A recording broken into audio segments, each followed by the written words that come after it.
From the JAMA Network, this is JAMA Internal Medicine Author Interviews. Conversations with authors exploring the latest clinical research, reviews, and opinions featured in JAMA Internal Medicine.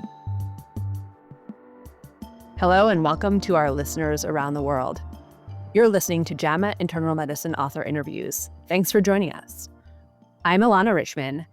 I'm an assistant editor and web editor here at JAMA IM, and I'm joined today by Dr. Robert Goulden, who's an assistant professor and staff emergency physician at McGill University, and by Dr. Jason Wasfy, who's an associate professor of medicine at Harvard Medical School and a cardiologist at Mass General Brigham.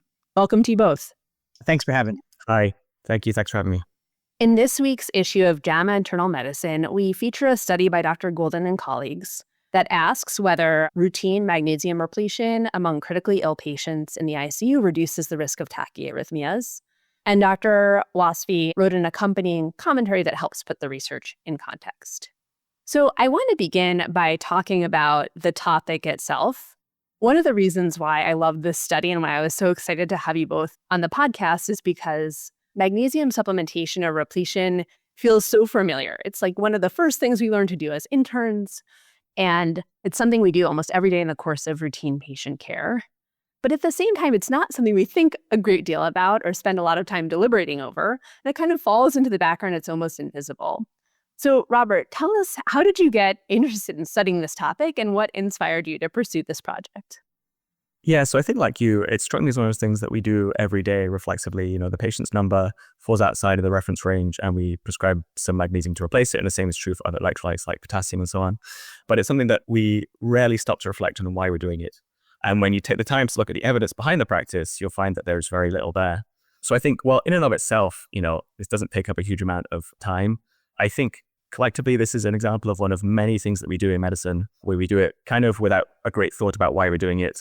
And when you look beneath the surface, there isn't much evidence to support it.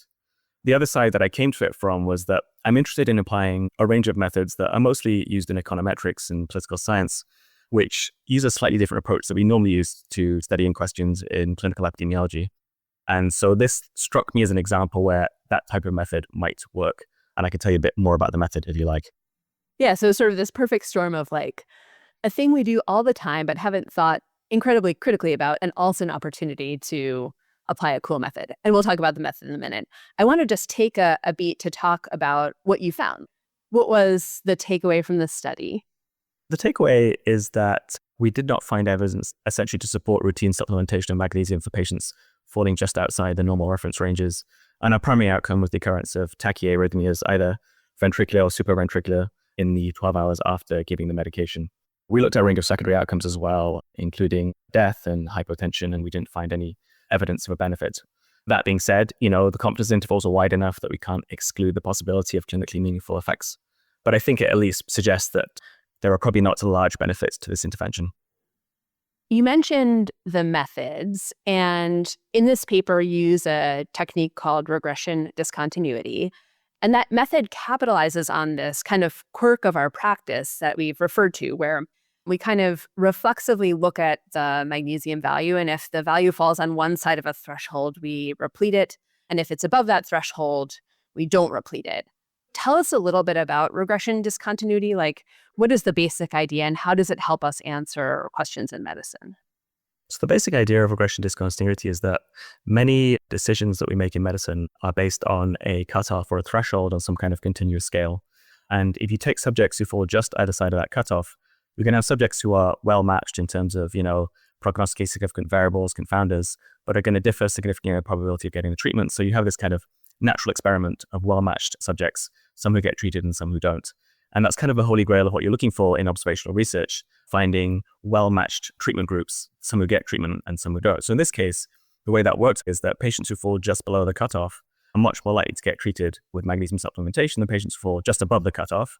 But in other respects, they're going to be very, very similar. You picture a patient with a serum magnesium of, let's say your institutional cutoff is 2 milligrams per deciliter, and a subject who has a value of 2.1 versus a subject who has a value of 1.9.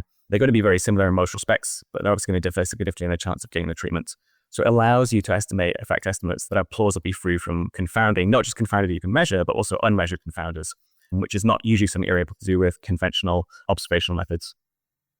Talk to us a little bit about some of the questions that this study doesn't answer. So are there clinical situations that are not informed by what you found? Yeah, for sure. I mean, the main limitation of regression discontinuity is that the results probably only apply directly to a very specific group of patients. So you have to be very wary about generalizing the result to patients who are very far from the threshold. So somebody who has a very, very low serum magnesium, I think you can't really apply that result to them. It's probably very likely that they do need supplementation.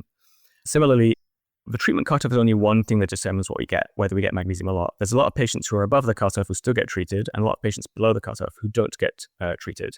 So this is only one factor. And for patients whose treatment is not determined by their value with respect to the cutoff, again, you can't necessarily generalize the results to that group of patients. Great, thank you. Jason, I want to bring you into the conversation a little bit. So you wrote an invited commentary that reflects on this study and puts it in the context of the broader reach of this kind of methodology.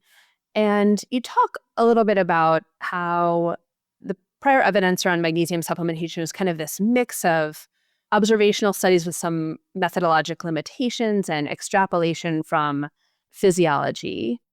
Tell us a little bit about how you think about the role of observational evidence, the ways in which it can be helpful, and how it can also lead to pitfalls in reasoning and management. I appreciate the importance of the question. And Robert, congrats again on your paper. I was very happy to read it and to write the editorial. So I'm grateful to both of you for that. And part of the reason I was excited about it was exactly what you're getting at. At a very basic level, we make all sorts of decisions in medicine all the time. Randomized controlled trials are a standard for evidence generation because they're incredible at leveling the field between an intervention and a control group in a way that powerfully addresses unmeasured confound. But the problem is you can't do trials for everything.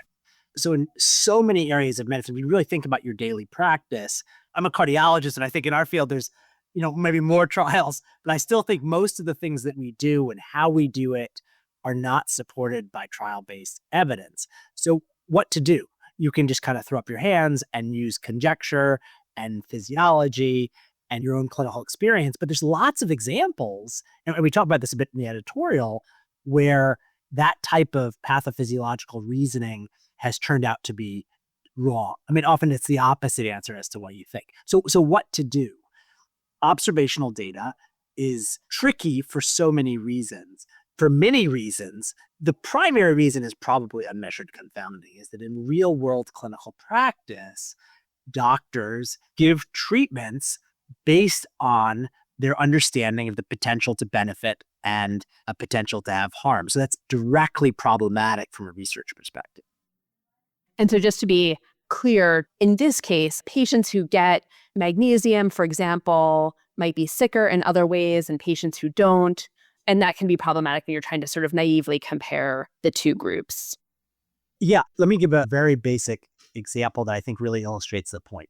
Let's say you're using observational data at your hospital to measure the quality of different surgeons.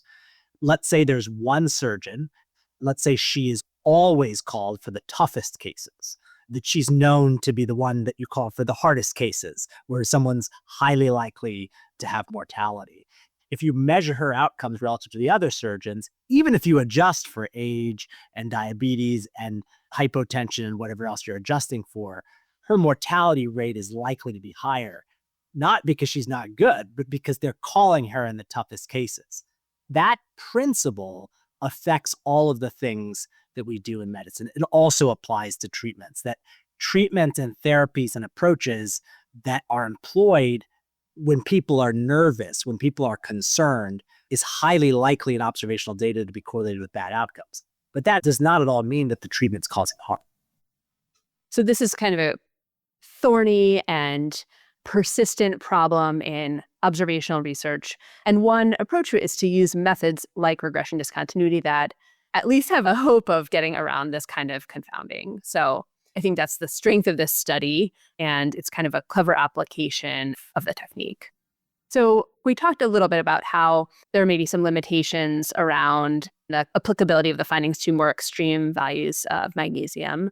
But How does this impact practice? Like, should we back off of magnesium supplementation routinely? Can we liberalize our approach to it? Do we need other data to support a practice change? Robert, maybe I'll ask you to kind of weigh in on where you think the practice should go. I believe that the effects that I found, you can interpret it causally for patients close to the cutoff. And so for me, it makes me relaxed. Let's say I'm in the emergency department and I want to discharge a patient, but I see they have potassium which falls just below the reference range. It makes me more relaxed about sending them home without necessarily repeating that magnesium. This is not going to change my practice for a patient who I see who comes in with, Torsad and has a magnesium, but I can't detect. Obviously, I'm going to still treat them. But I think it's reasonable to see this as giving you justification for not being so aggressive for patients who are just outside the reference range. And I hope this does prompt somebody to look at doing a randomized trial of this question. It should be relatively straightforward to do. We do this all the time. We should be able to recruit them quickly. I think it's a question worth pursuing. Yeah, and in a critical care setting where every minute of time and attention is valuable from nursing, from physicians, from others who are caring for patients, it's important to think about practices that may not improve patient care. Jason, any last words about how this might change your practice? I interpret it the same way as Robert. And I say that as an academic, but also as an editor. It's always easy to say, a randomized controlled trial should be done to confirm this. But the truth is we'll never be able to answer everything with trials, especially in subgroups, right? So even if there is a trial for something, there's heterogeneous treatment effects that trials can't often assess. So I think that this observational kind of analysis is really critical. I just hope that people do more of it. I think that collaborating with other disciplines, especially in econometrics, is really going to be something that's going to help our field. There's a constant battle in academic medicine for reproducibility. And I think that the improvement of the methods in causal inference and comparative effectiveness research when observational data is used and needed, I think this kind of study is beautiful and elegant in the way that it shows a path forward for more of that kind of work. Right. Well, thank you both. I'm Dr. Ilana Richman, and I've been speaking with Dr. Robert Goulden and Dr. Jason Wasfy about magnesium repletion in critically ill adults. You can find all the papers we discussed in the show notes and on JAMAinternalmedicine.com. This episode was produced by Daniel Musisi at the JAMA Network. To follow this and other JAMA Network podcasts, please visit us online at JAMAnetworkaudio.com or search for JAMA Network wherever you get your podcasts. And thanks for listening. This content is protected by copyright by the American Medical Association with all rights reserved, including those for text and data mining, AI training, and similar technologies.